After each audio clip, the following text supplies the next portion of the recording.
siyang cooling effect. Tapos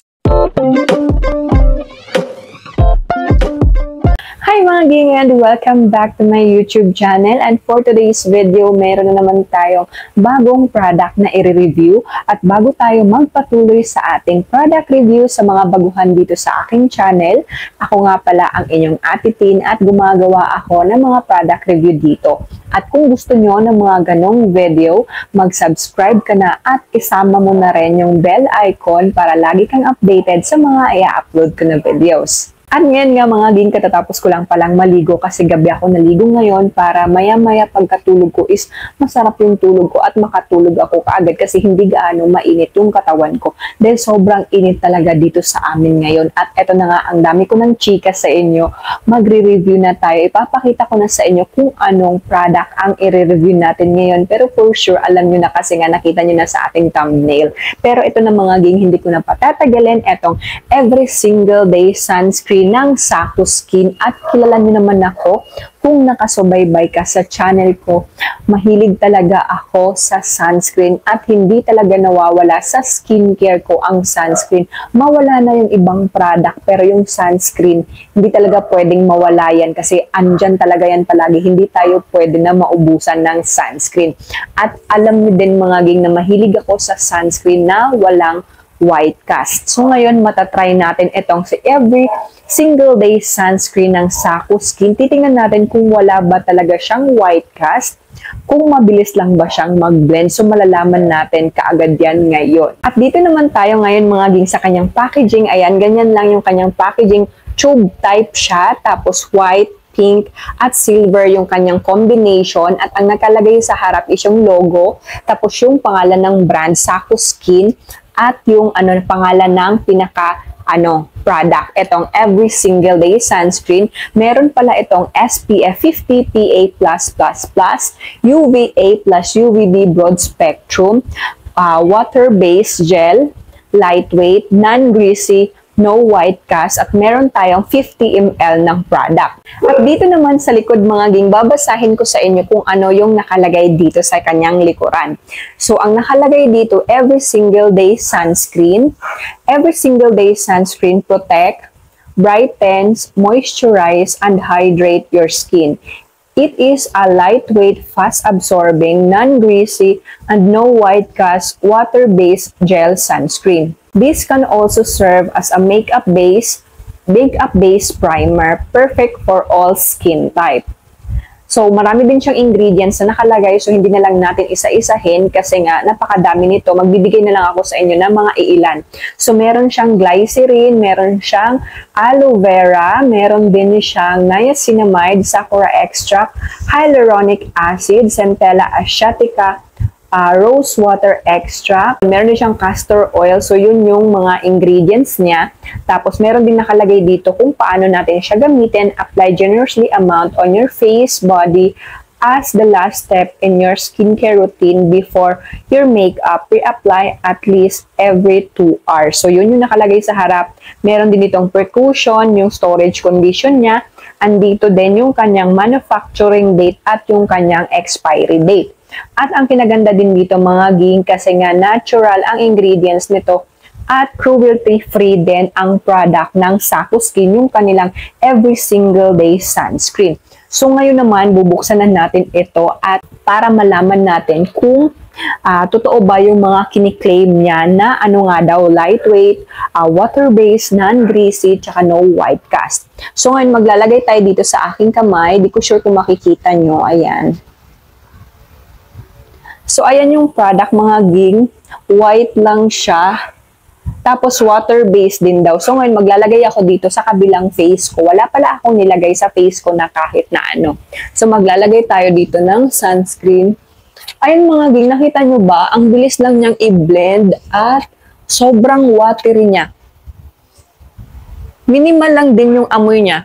Meron akong naamoy niya na meron siyang scent pero hindi siya ganon hindi mo siya gaanong mare-recognize kung hindi mo talaga iaano sa ilong mo yung kanyang yung product. Tapos maglalagay muna tayo sa noo kasi wala akong nalagay.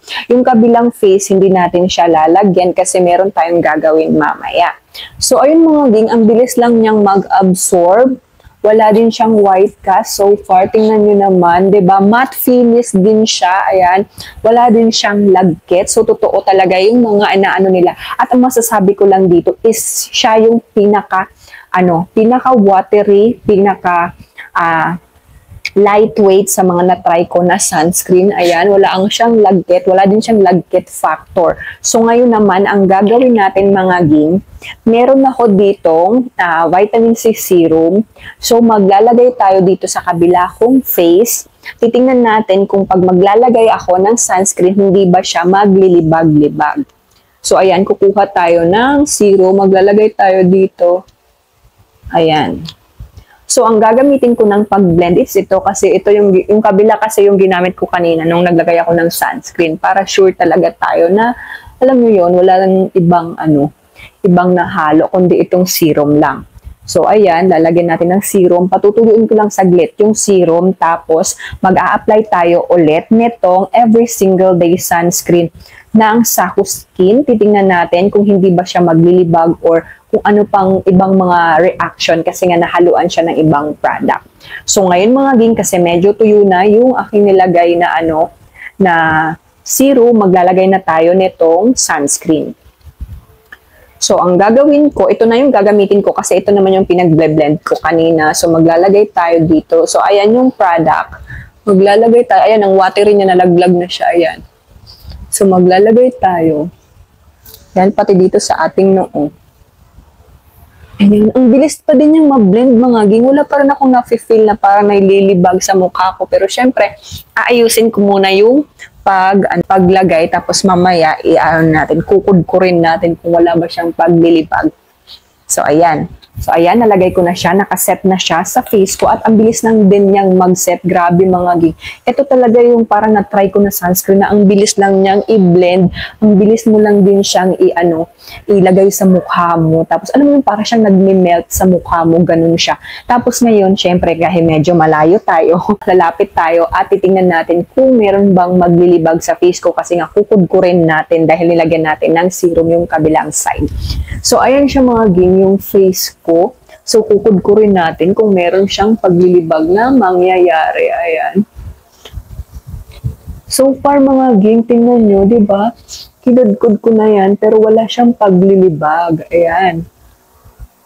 Yan, wala pa rin talagang paglilibag.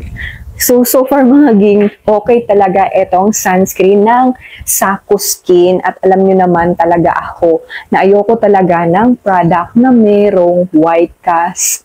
Tapos, alam nyo yung mainit sa balat. Kaya perfect talaga itong sunscreen na to. Lalong-lalo na sa panahon ngayon na sobrang init. Na alam nyo yung, ang maganda lang talagang ilagay sa mga face natin is yung mga lightweight na product. So, ito, sobrang lightweight na mga ging. Wala rin siyang lagkit factor at alam nyo ba na FDA approved din itong product na to at pangalawang beses din itong pinatest ng owner ng kanyang SPF kung tama ba yung ni-rate nila na SPF 50 PA+++. O diba?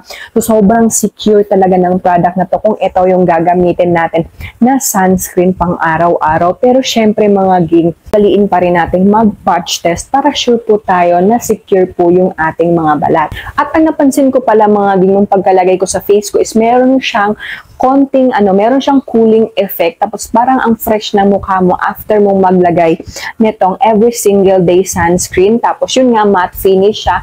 Ang bilis niyang mag-absorb sa balat natin. So kung ikaw naghahanap ka na din ng sunscreen, so highly recommended talaga itong every single day ng Saku Skin kasi sobrang ganda talaga ng sunscreen nito mga ging. Kaya kung wala ka pang naisipan na bilhin na sunscreen, ito na yung bilhin mo. Perfect din to kung gagala ka, magsiswimming ka, mag-hiking ka kasi nga mataas na rin yung kanyang SPF. So ayun lang ang video natin ngayon at kung nagustuhan nyo, pahit naman yung like button at kung hindi ka pa nakasubscribe sa channel ko, mag-subscribe ka na para lagi kang updated sa mga i-upload ko na videos.